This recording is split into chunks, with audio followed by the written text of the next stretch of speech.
Hi, class. We're going to breeze through 3 chapters in this little session.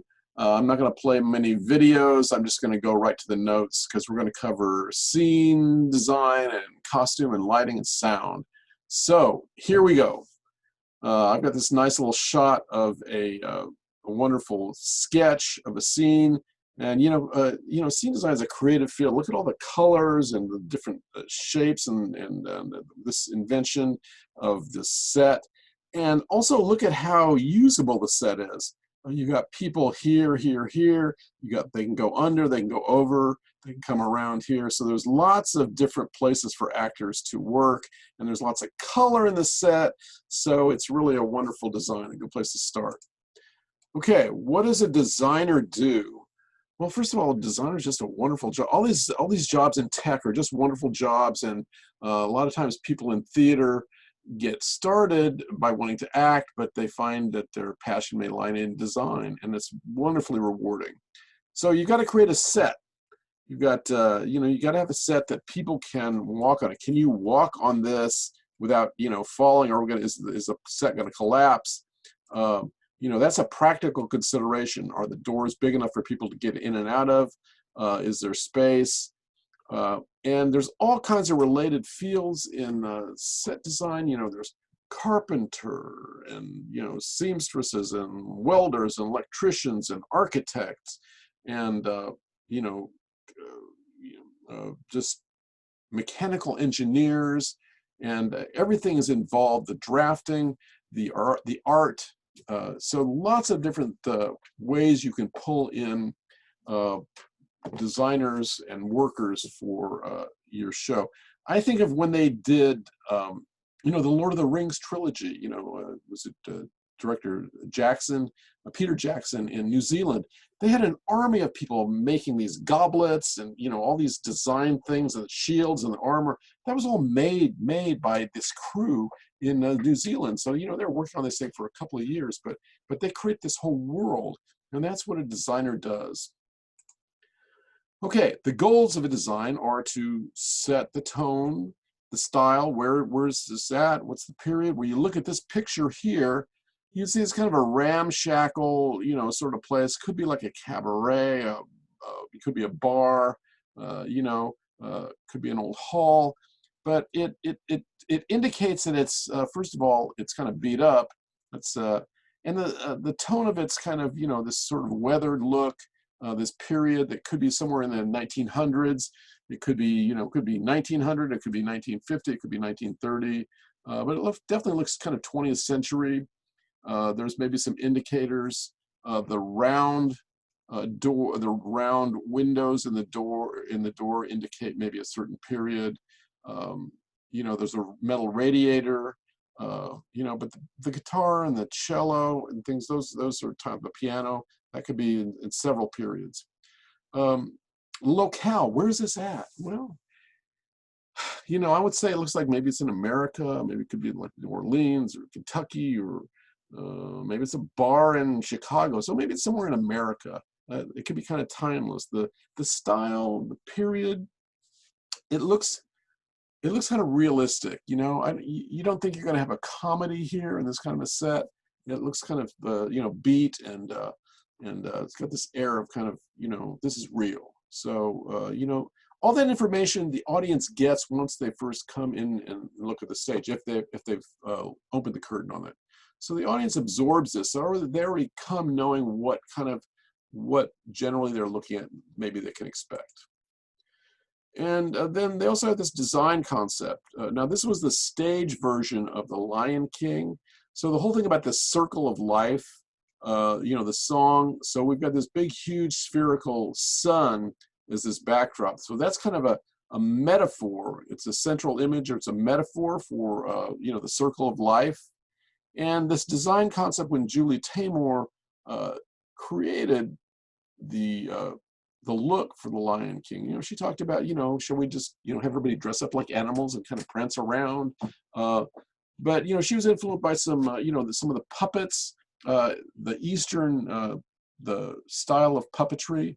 And she wanted something more realistic, even though this is a cougar. You can't, I mean, if a human being is going to crouch on all fours, it would just look funny. But now, so she basically decided, well, we're going to get a realistic looking cougar that's controlled. Whoa, what happened? We get a realistic looking cougar that is controlled by a real person. Now, the real person is standing up and very visible. You can see him.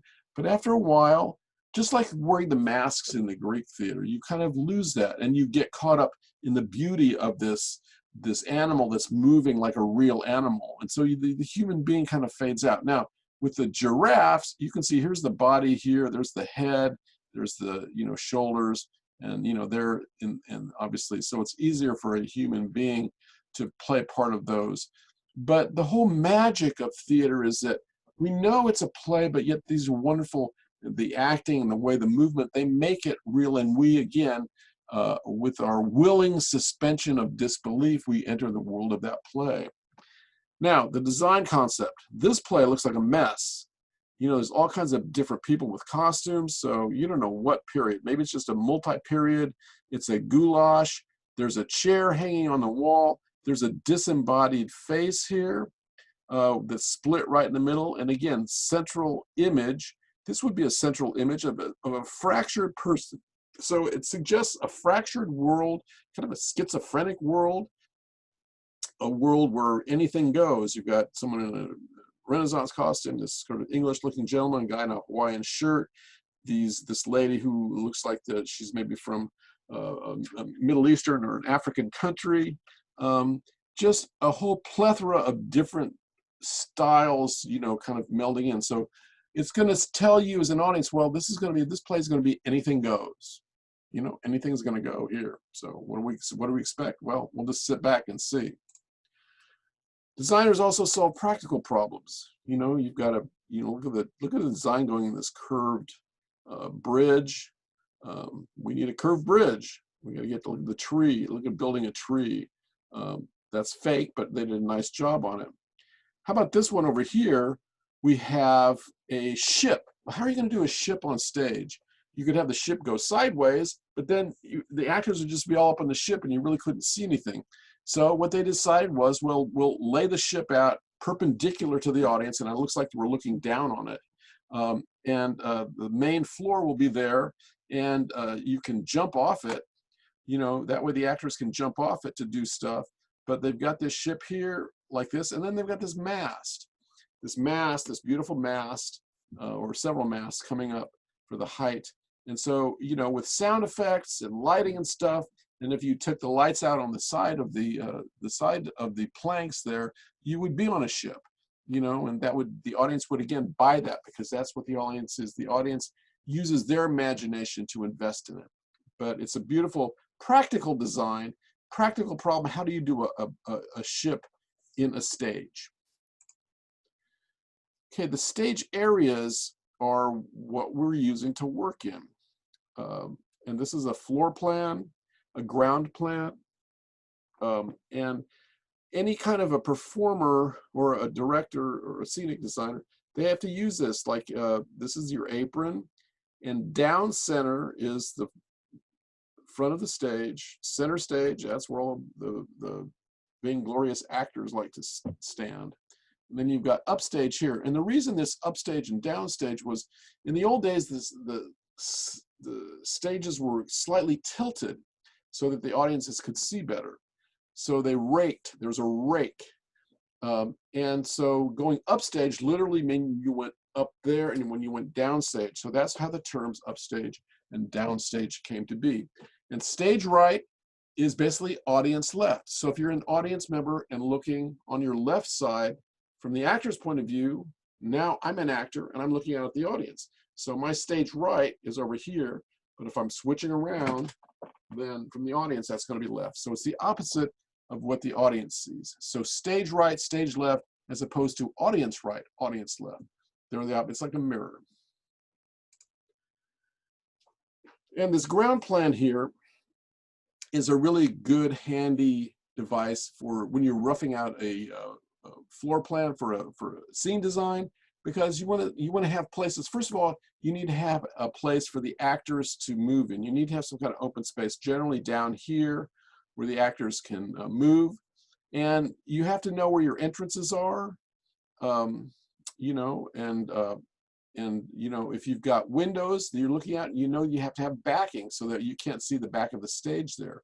So you've got a window here, and then you've got something back there. You've got a door that opens, so the audience, and from here you can see the angles. If someone's sitting over here, they can see when you open that door, so that means you've got to put a backing flat right there.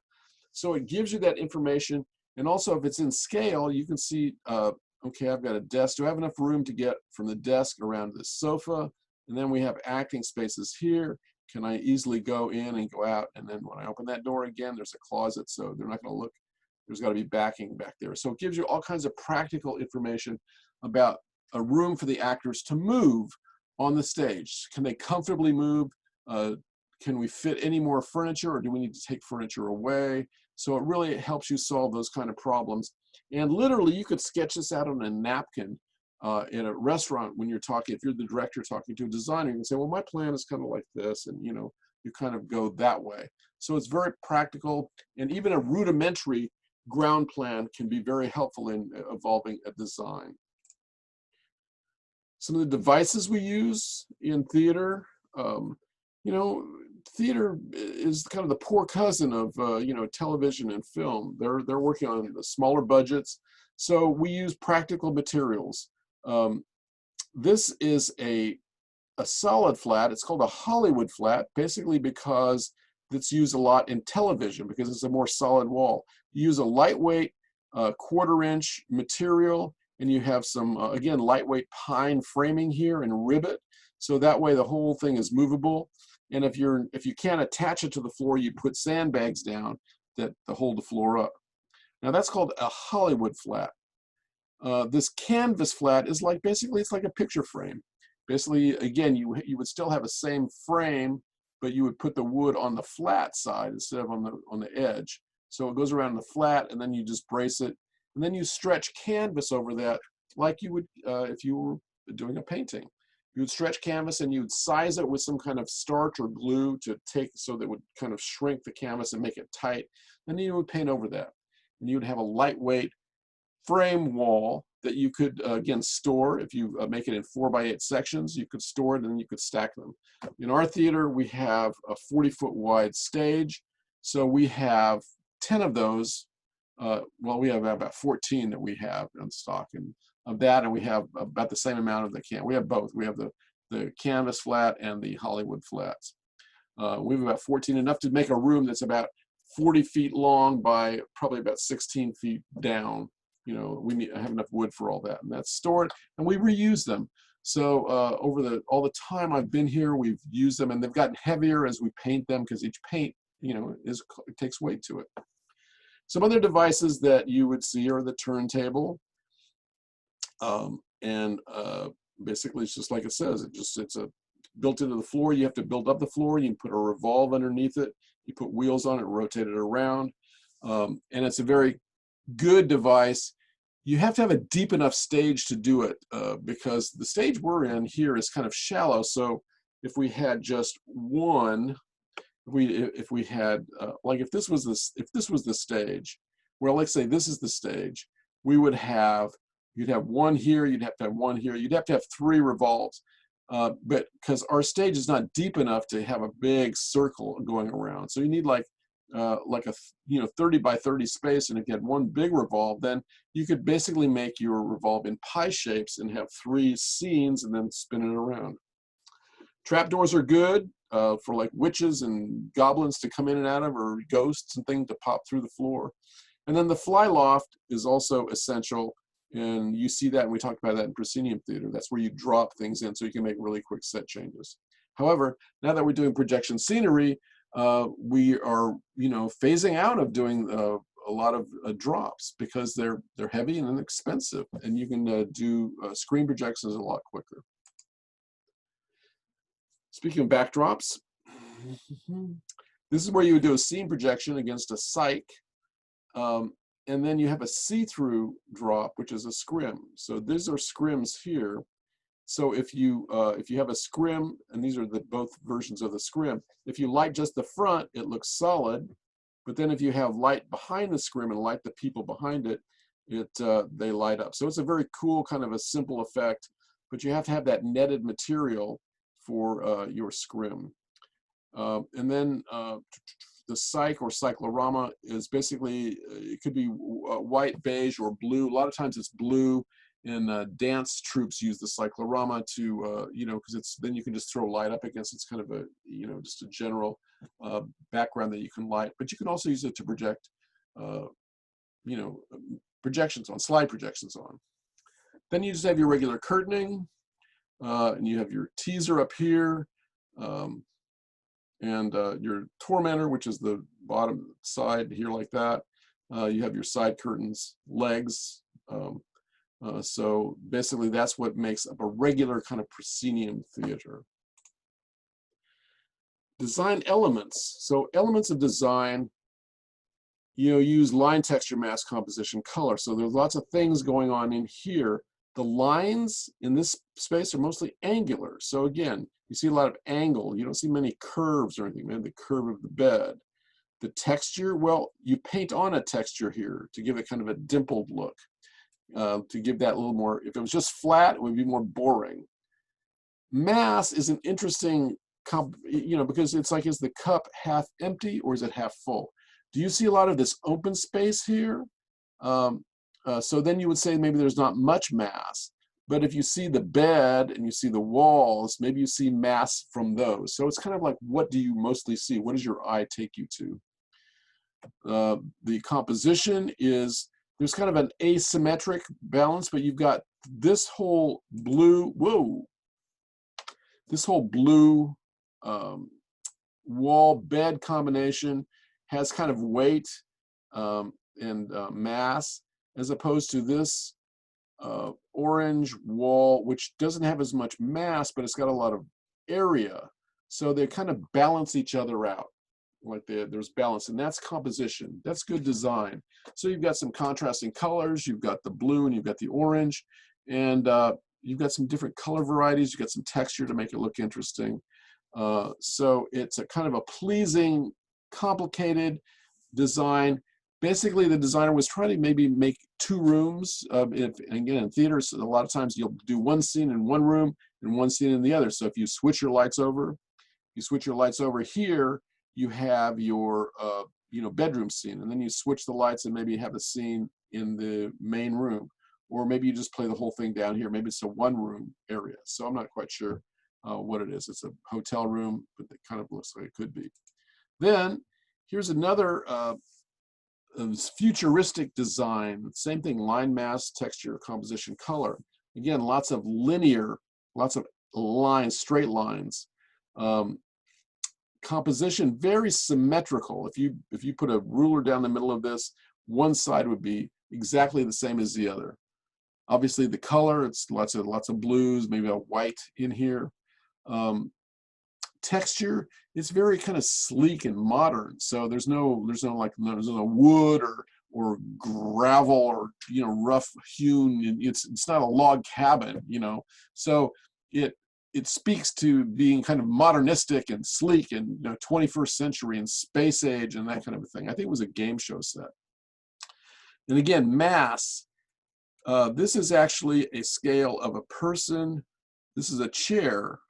So a person would sit in this chair here, and they're, is seeing the size of the whole space. Now, do you see all the airspace here when you see mass? Or do you see all this wall, kind of enclosing? So again, is the glass for you half empty or is it half full? There's a lot of open airspace here, but at the same time, the walls are huge compared to the people. So you might feel this enclosure, this giant fortress. So there's, a tension in what exactly you see and perceive.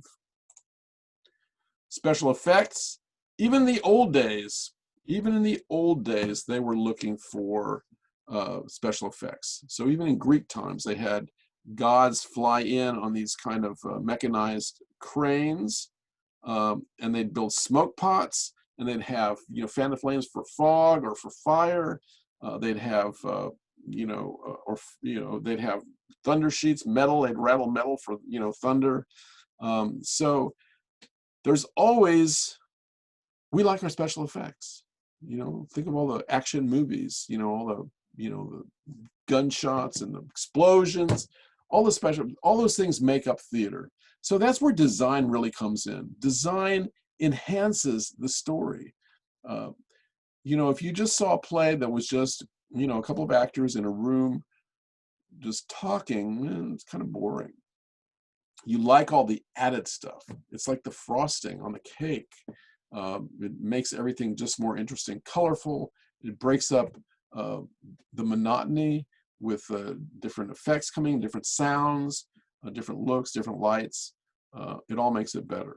Okay, now we're going to go on. Remember, we're doing 8, 9, and 10. So moving on to costumes. We got costume design. Costumes, like the designers, they set the same thing. What tone is it? What style? What time and place? Who's the character? What's the relationship? You can get a lot of information just by looking at this this picture of this play. This is a famous play written by Neil Simon about two mismatched friends who are accidentally, not by circumstance, they become roommates because of mutual, they both got divorced. So they're living with each other. And you can see one is a slob and one is very uptight and very much a, you know, OCD type clean person. So not only do the actors portray it in their body language, but look at the costume, the dirty, you know, the sneakers versus these shoes. Now the shoes will tell you what the time and place is. These kind of shoes were big in like maybe the 60s and 70s, and again the cuff. If there's no cuff, that's different. Also, you can tell a lot from a tie. The ties change over time. That's kind of 60s, as well as the color. So little touches like that also indicate the time. So this is kind of 60s, and you can see the character is set. And the tone of this, it looks like a comedy because it looks, you know, just sort of kind of, it's the actors give it to, but it looks lighthearted. You can also design costumes for different personalities. So if you look at these three costumes, who would you put in this kind of svelte, you know, chic, green, you know, kind of sophisticated look, or this pink and ruffly thing? You know, this looks like it would go more to someone who's more, you know, not quite as cynical maybe, and you know, more younger maybe. And this is also, this one indicates kind of a, you know, very pure, and it could be a mature person, but very, you know, kind of a pure kind of person with the simple lines and stuff. So the costumer always looks for those kind of fabrics when they are trying to dress a character, because they want to try to bring out their personalities so the audience kind of understands what who the characters are. So when you look at the costume choices in the plays that you review, that's one thing I'm looking for. What are these people wearing specifically? What is the color? What textures are they using? And be specific. Hair and makeup are also part of it.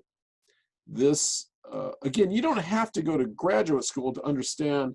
Just by cataloging of the things you've seen, you know that this look is not, you know, the 2000s.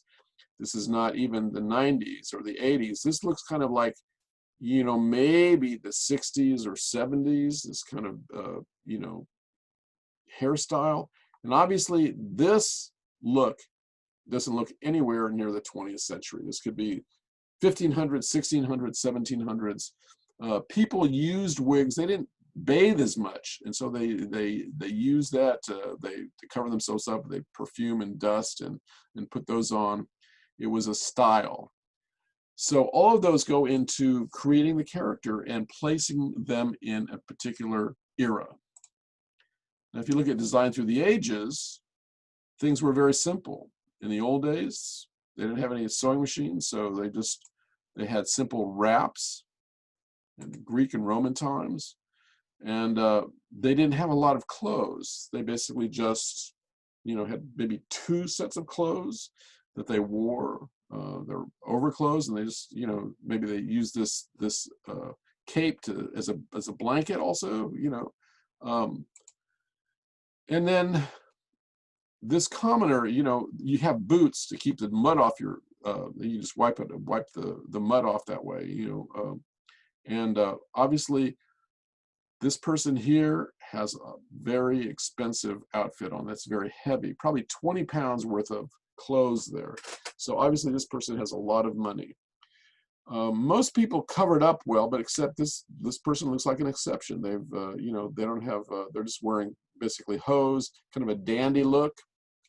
But most people, you know, covered up to protect themselves. Royalty, king and the queen, very heavy, maybe 30 pounds worth of clothes. So wearing that, that's why actors, when they, you know, when they're playing a character, they want to know what they're wearing, because it really helps you, does it cinch you in? Does it let you, you know, does it let you be loose? So, you know, wearing and having your costume really makes a difference in how you perform. You can see in the 1600s, we're starting to get pants. We didn't really have pants so much before them, but we're starting to get the beginning of pants. And notice the women's hemlines are still all very covered up. Women are all very, even masks, very covered up. And it starts to change. This is Gay Paris in the 1700s, and look at the décolleté, look at the, you know, the bodice of this gal. She is, you know, you can showing a lot here. And this gentleman here, they're both from Gay Paris, and look at the fancy strutting hosiery this person wears. So these are not the kind of people you would see in a street in Kansas. These are the things that women had to wear. They wear these to make their hips look wider, which nowadays, I don't think anyone's doing that. And the corsets, maybe to make your waist look smaller. Maybe that goes always in style. But in those days, it was all about, you know, being fertile and producing lots of heirs. Because basically, you know, if you had a farm to take care of or a business to take care of, you wanted a lot of children to help run the business and run the farm. So that means if you were marrying someone, you wanted to know that they're fertile, and having big wide hips was a good sign that maybe you're a good childbearing, built for childbearing, you know. So that's why the accentuation of the hips in these accessories. Now we're starting to get, from the 1800s on, we're starting to get more like the modern day suit. We've got this, you know, long sport coat, but we're starting to get pants. And everybody always wears hats. Hats are very, you know, really just until very recently, most people wear a hat some type, except these old sob busters here. Very plain. In the Wild West, you had to dress up, keep the dust off, and again, your outfit, this might be your one outfit. You had the leather chaps to keep the dust out, maybe you had a pair of pants under that. So, and you would layer up, you know, as it got warmer, you know, take off and have the whole thing. Wear your suitcase on your body. Coming to the 1900s, now let's watch the hemlines as they start to rise slowly through the time of the 1900s. Ladies, nope, 1919, we're starting to see a little bit of ankle here. We're getting more and more like the suits. We got the bowler here. Oh, the hemline's coming up. Now we're at the knees in the 1920s. A woman wearing pants in the 1930s. And then the 50s with a denim craze. Hot pants in the 60s. Look at the size of the collars in this.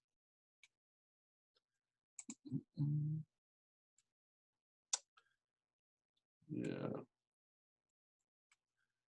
Very stylish. I'm still waiting for bell bottoms to come back in fashion. It hasn't happened yet, but I'm sure they will. everything kind of cycles. Everything cycles.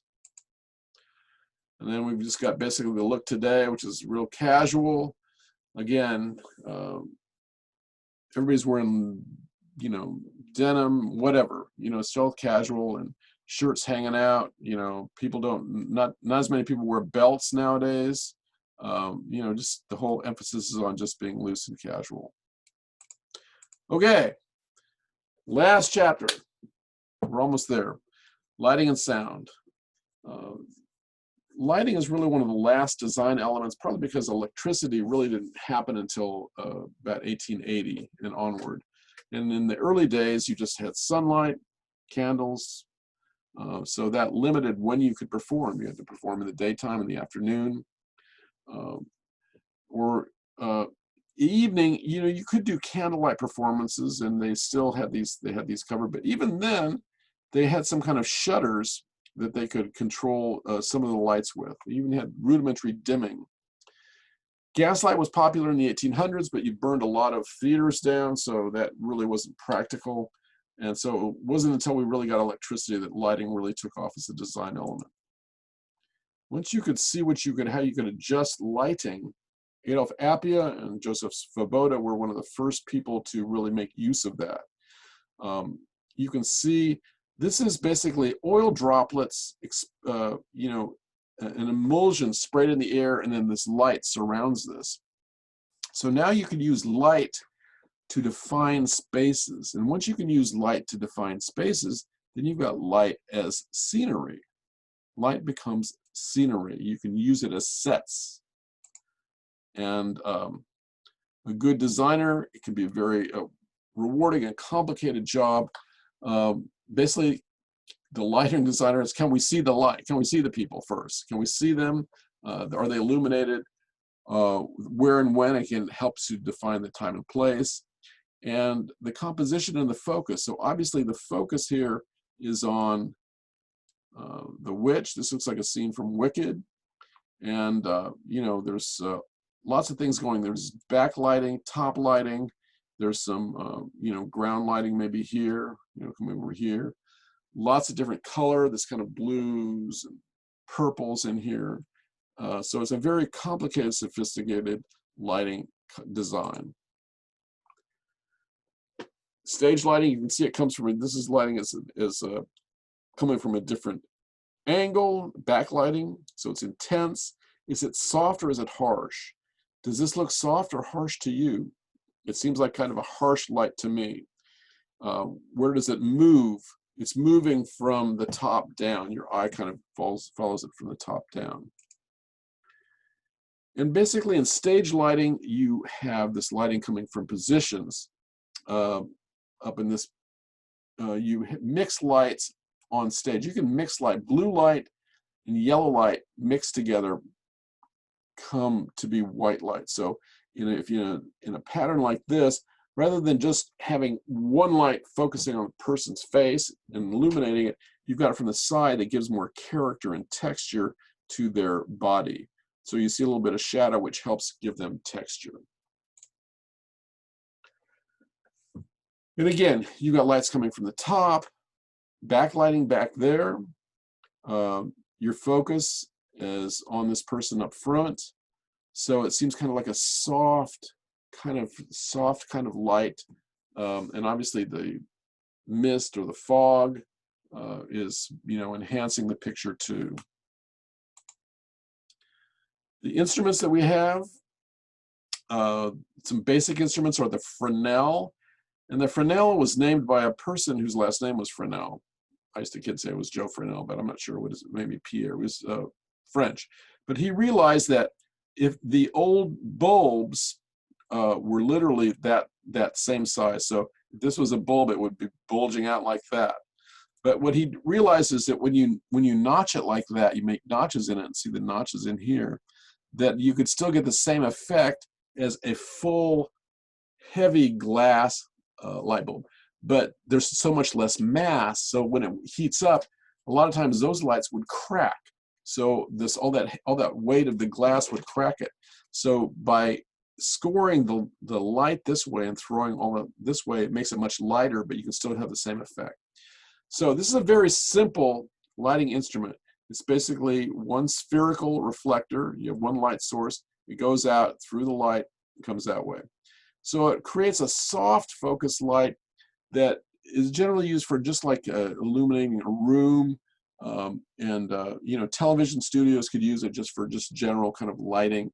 You can't really ever get a hard focus out of it, but we use it a lot in the theater for just general kind of, you know, if you're in interior, a nice kind of soft, even light. As opposed to the ellipsoidal reflectors, which actually you can do both with, you can do a hard focus, but it's, and you use it more for direction and for power. So there's an ellipsoid that reflects, and it throws the light through here, and it gets refracted again. So it's a double. It comes out here, goes in like that, and comes out. So that way you can control it, and you have a shutter here where you can control the shape of the light, and you can control it. So if you don't want light spilling out, you can control it that way. And you can't really do that too much on the Fresnels. So you could use this as a hard focus, or you could soften the distance up and kind of make it a little softer too. So this is really, the ellipsoidal reflectors were the workhorse of the theater, of the lighting world, because it really had more uses. You can use it because of a spotlight or a pin light or a general light if you have enough of them. Now we have these wiggle lights that are, you know, controlled, and they're LED. So lights you can instead of buying a bunch of lights with different colors, you can have 5 lights and then program them to go, you know, purple or green or yellow or whatever you want, and they can actually move. They can swivel and move. So those are basically the standard in professional lighting nowadays, but that's working its way into educational theater and other theaters. This was an old strip light for just you know, some backlighting, some general lighting in the back. And obviously this is what you use a dimmer board. You control your lights with this, and then you look at it on a screen here. Some special effects you can do. We've got gobo patterns. You can throw a gobo on the stencil on the wall here, and make this kind of look. You can do strobe lights. You can do black lights. So those are some special things you can do. And the gobo is a pretty cheap. For like 10, basically it's a metal stencil that you would put in the slot where the ellipsoidal reflector is. And an ellipsoidal reflector will carry a gobo, but that's a very inexpensive effect. So that's what this look is here in this room, of these kind of patterns on a wall. And finally we get to sound. We're almost done. We get to sound, and you've got different microphone types. This is typically a stand-up mic. You would maybe use it if you're a solo singer. These mics are floor mics, PZMs. They carry more omnidirectional, and you would put them on the floor to carry sound. And then the wireless mics, the body mics, are just the size of not even your finger, and they, you know, basically they're right up against your mouth. And with sound effects, you control, it's all computer controlled nowadays. We don't have, you know, the whole, you know, rattling cans for, you know, rain and stuff like that. It's all done on computers. And you can do a lot of things with a mixer and a player recorder. So that's a wonderful job too. It's very, you can split tracks, you can add tracks. So even on your computer, you can get a simple sound mixer for free. WavePad is a really good one, and you can do echoes, reverbs, and things like that. So computers have really come to take over the whole sound mixing and playing effect. So I believe that's everything. So we are now done with chapter 8, 9, and 10. So we'll move on into history next in our next module. See you later.